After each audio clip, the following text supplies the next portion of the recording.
Salam sepak bola, teman-teman netizen atau warganet yang saya hormati semuanya. Welcome back ke konten terbaru dari channel YouTube Triple B. Dan di konten terbaru hari ini saya ingin memberikan analisa dari dua pertandingan IPL. Yang pertama antara Luton Town versus Arsenal yang berakhir untuk kemenangan Arsenal secara dramatis dengan skor 3-4. Dan yang kedua antara Manchester United versus Chelsea. Kalau bagi saya teman-teman, pertandingan dini hari tadi antara Luton versus Arsenal adalah pertandingan kedua terbaik yang saya nonton di English Premier League musim ini setelah sebelumnya saya nonton pertandingan antara Chelsea versus Manchester City yang berakhir dengan hasil 5-4 sama. Dan seharusnya Arsenal bisa menang dengan mudah lawan Luton Town, teman-teman. Apalagi mereka sudah unggul lebih dulu kan. Dan mereka juga mendominasi jalannya pertandingan. Bahkan total percobaan ke gawang dari Luton itu di atas 20 kali ya. Walaupun tidak semuanya adalah peluang on target. Tapi ya intinya Arsenal mendominasi jalannya pertandingan. Tapi sangat disayangkan ada kesalahan dari penjaga gawang mereka David Raya 2 kali. Yang memberikan peluang kepada para pemain Luton untuk mencetak gol. Dan tentu ini sebuah dilema juga bagi Arteta ya. Karena ketika sekarang dia sudah percaya kepada David Raya, ya hampir di setiap pertandingan David Raya melakukan kesalahan. Walaupun tidak semua kesalahan dari David Raya tersebut bisa dimanfaatkan oleh para pemain tim lawan, tapi di pertandingan dini hari tadi 2 kali dimanfaatkan oleh para pemain Luton. Tapi anehnya juga ketika Ramsdale diturunkan lawan Brentford, Ramsdale pun melakukan kesalahan. Tapi bagusnya atau positifnya dari permainan Arsenal dini hari tadi adalah para pemain pantang menyerah dan memang mereka ingin menang. Ya karena harus menang lah lawan tim-tim yang berada di zona papan bawah. Dan juga sangat penting bagi Arsenal untuk tetap bertahan di zona 4 besar. Ya memang untuk sementara ini Arsenal berada di posisi puncak klasemen English Premier League. Selisih poinnya sekarang dengan kemenangan atas Luton Town adalah 5 poin dengan Liverpool dan 6 poin dengan City. Dan memang belum tentu juga Arsenal akan menjadi juara kan. Musim lalu saja dengan selisih belasan poin aja akhirnya dikejar Manchester City. Tapi paling tidak ya Arsenal harus bisa bertahan di zona 4 besar. Jadi kalau nggak juara ya tetap akan bermain di kompetisi antar klub Eropa musim depan. Nah yang menarik bagi saya di starting lineup ya karena Tomiyasu cedera dimainkan Ben White, tapi di sebelah kiri Zinchenko disimpan dulu di bangku cadangan. Bagus juga memberikan kesempatan kepada Kiwior. Kiwior dalam bertahan bagus, tapi dalam menyerang nggak bisa memberikan kontribusi sama sekali. Nggak ada key passes, apalagi assist. Jarang juga ikut mendukung serangan. Bagusnya Ben White cukup aktif ya. Walaupun ya Tomiyasu lebih agresif daripada Ben White, kan terbukti di pertandingan-pertandingan sebelumnya. Tapi ya Arsenal memulai pertandingan ini dengan sangat baik teman-teman. Mereka unggul lebih dulu dan ini yang menarik nih dari 4 gol Arsenal semuanya mereka cetak melalui proses kerjasama. Jadi gak ada permainan individu, gak ada gol yang berbau keberuntungan dan semuanya dari open play. Nah ini plus point dari Arsenal. Tapi kadang-kadang juga kan conversion rate dari para pemain mereka ini gak bagus.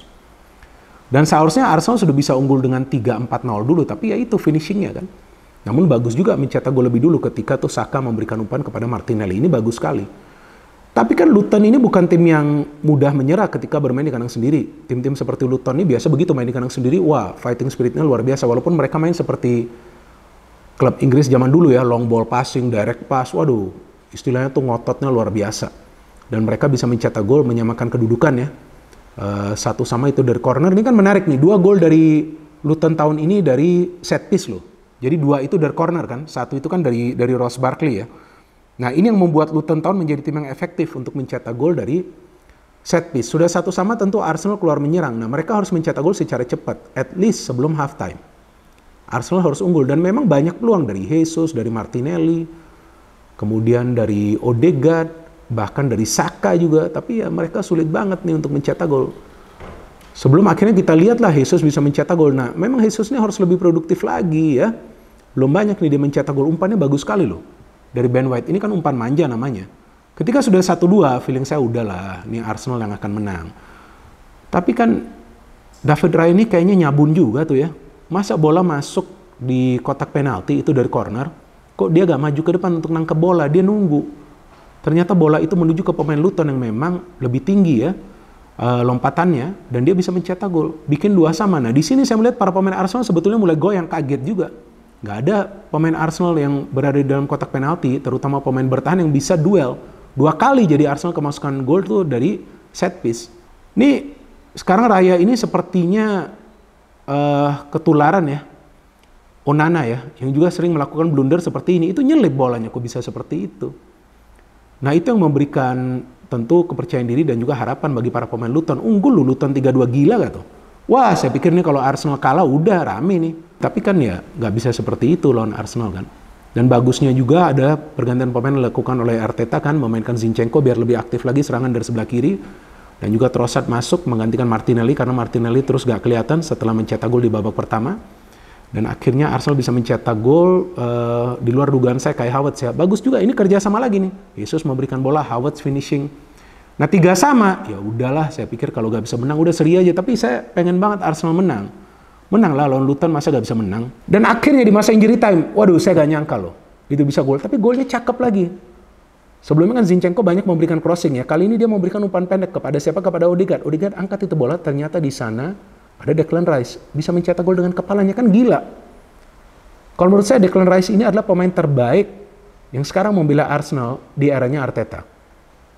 Karena sejauh ini performanya konsisten dan dia tidak pernah absen. Dia bisa menjadi penghubung dari lini belakang ke tengah, dari tengah ke depan. Dia adalah all-rounder, dia bisa bertahan, dia bisa ikut terlibat dalam proses serangan. Dia bisa bermain kreatif juga. Dan selain Declan Rice, saya melihat Kai Havertz juga formnya bagus di match ini. Mendapatkan peluang juga, hampir dia mencetak gol kan dengan kepalanya. Jadi ya, keunggulan dari para pemain Arsenal adalah mereka memang ketika menyerang bagus, tapi kadang-kadang ketika bertahan sering out of focus. So this is a very valuable win. Ini kemenangan yang berharga bagi Arsenal. Dan tentu sekarang dengan jarak antara Liverpool dan juga City semakin melebar, walaupun City dan Liverpool belum bermain, ya paling tidak ini akan memberikan kepercayaan diri bagi para pemain Arsenal ya. Dan sekarang saya ingin memberikan preview untuk pertandingan besar nih di English Premier League antara Manchester United versus Chelsea, yang kita tahu dua tim ini belum konsisten performanya. Tapi teman-teman jangan salah paham, yang lagi dalam proses ini Chelsea bukan MU.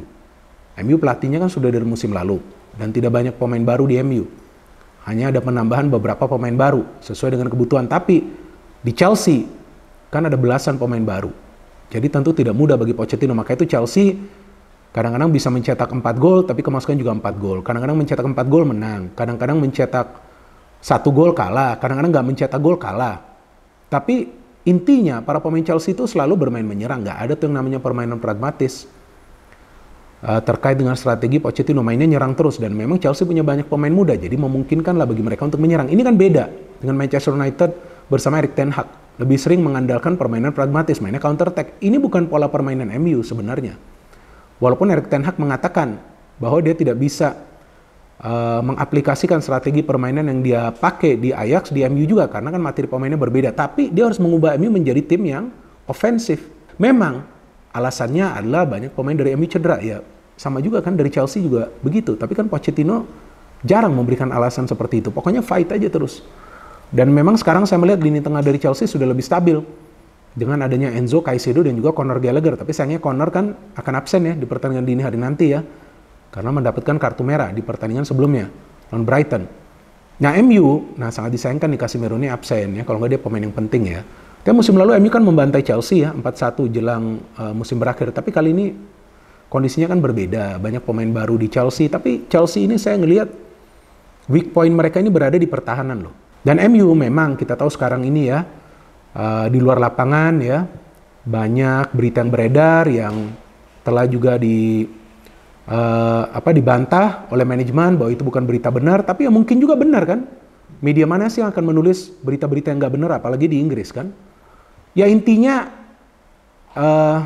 adalah hubungan yang tidak harmonis antara Ten Hag dengan beberapa pemain dari Manchester United. Maka itu di pertandingan sebelumnya lawan Newcastle tampak para pemain MU kok lemas banget gitu. Padahal Newcastle juga bermain di Liga Champions kan. Kayak gak ada fighting spiritnya. Walaupun secara permainan juga bobrok, tapi fighting spiritnya gak ada. Nah Luton walaupun di press terus-menerus oleh para pemain Arsenal dengan high press, tapi mereka kan fight back. Mereka counter press, tapi MU kan enggak. Jadi sebetulnya ada hubungan yang tidak harmonis antara Ten Hag dengan beberapa pemain MU, mungkin lebih dari 50%. Nah ini sekarang momennya bagi Ten Hag untuk membuktikan bahwa memang dia adalah pelatih yang ideal bagi Manchester United. Nah caranya seperti apa? Harus membuat MU bangkit lawan Chelsea yang performanya juga belum konsisten. Apalagi faktanya MU lebih sering meraih kemenangan lawan tim-tim yang berada di zona papan tengah atau juga papan bawah. Dan saya harapkan di match ini Anthony bisa on form dan mungkin Rashford tidak akan bermain ya. Kalau Rashford bermain ya mungkin Garnacho tidak akan bermain. Tapi di depan ini harus jelas. Mas Rizal atau Højlund, ya perlu pemain yang fight. Dan Onana ini yang diharapkan tidak melakukan blunder. Nah kalau dari saya prediksinya teman-teman, kemungkinan MU akan meraih kemenangan. Saya memberikan persentase 55% bagi MU, 45% bagi Chelsea. Karena MU ketika bermain di kandang sendiri, ya sebetulnya nggak mudah juga sih untuk dikalahkan. Apalagi sekarang lawannya Chelsea yang masih dalam proses. Dan dari teman-teman, prediksinya seperti apa? Bisa memberikan prediksi kalian di kolom komentar di bawah konten ini. Kalau dari saya, feeling saya, mungkin juga feeling saya salah. Tapi feeling saya, kemungkinan Manchester United akan bisa meraih kemenangan. Dan ini adalah momen bagi Erik ten Hag untuk membuat MU bangkit. Dan juga mendapatkan kepercayaan lagi dari semua pemain dari Manchester United. Artinya kalau yang nggak percaya dengan Ten Hag itu sekarang 50% atau 50% lebih dari skuad pemain yang berada di MU, kalau bisa semuanya percaya kembali kepada Ten Hag, caranya adalah untuk membuat MU meraih kemenangan dan juga kembali menjalin hubungan yang baik dengan para pemain dari Manchester United. Kalau nggak, Erik ten Hag tidak akan lama berada di Manchester United, teman-teman. Bagi Pochettino yang penting timnya tidak memasukkan gol secara cepat dan terus bermain menyerang, yang bisa menyulitkan para pemain MU untuk berkembang, bermain secara kreatif. Kita tunggu saja teman-teman. Ini tentu akan merupakan pertandingan yang seru, yang kita tunggu-tunggu, duel antara dua tim mediocre ya di awal musim ini. No hate, no politics, only football. Salam sepak bola.